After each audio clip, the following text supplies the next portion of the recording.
One day I was at work. I worked in the admissions office at our school.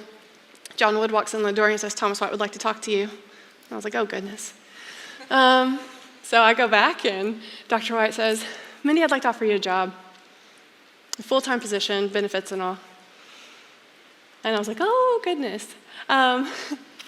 And part of what he said, and I will never forget, just in case you're wondering who your president is, he looked at me and said, "You have an opinion, and I want you to share it freely." And again, coming from an environment where people had told me seminary would be a place where a woman's opinion would not be valued,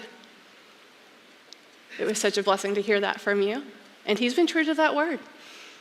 Several years later, I had made a Mindy May life team, because if you're gonna do life, it's like, okay, if there's war or a zombie apocalypse or something, who are the people in your life that you want near? Okay, there were 10 people on that team. I do weird things, sorry. It was a list of 10 people that was just like, okay, these are encouragers, they're spiritually strong, again, just being silly. But when 3 members of that Mindy May life team started making plans to move to Cedarville, Ohio, I decided I should probably pay attention. And when Dr. White asked me to come, I looked at the 3 of them and said, "You're crazy, it's Ohio, I'm a Texan. Please."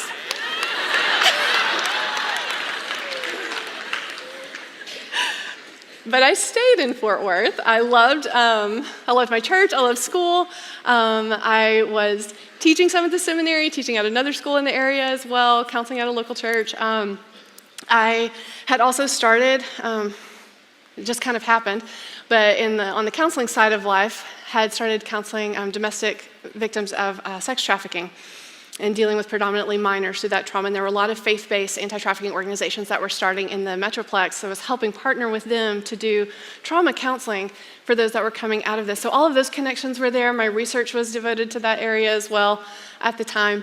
And I just really didn't have peace to leave at all. And so I had to look at this very influential man who had helped me in so many ways and just say no. And he was so gracious with that and said, okay. So they all moved up here. And several months later, John called and he said, "Mindy, I promise I did not even know I had this department when I got this job. But we need a new director of counseling services. Would you consider this?" And I said, "No, it's still Ohio." And so he said, "At least get on a plane and get up here." And so I did. It was an SGA chapel that day when I was here. So I got to see the student body just interacting in so many ways. I mean, they really went all out to try to impress me. They took me to Young's. We ate in Chuck's and Colonial's. And I was like, this is a magical place compared to the big city. Sign me up. But it truly was a magical place. And I remember going back and really praying through this decision. And it was just a no-brainer. It was like, okay, this is where the Lord is working. This is where you need to be.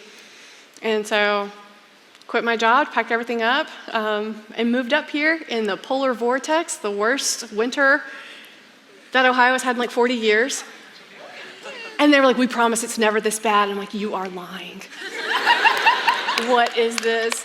And it has never been that bad, so they were honest. But just coming here has been such a sweet blessing. Again, it felt foreign.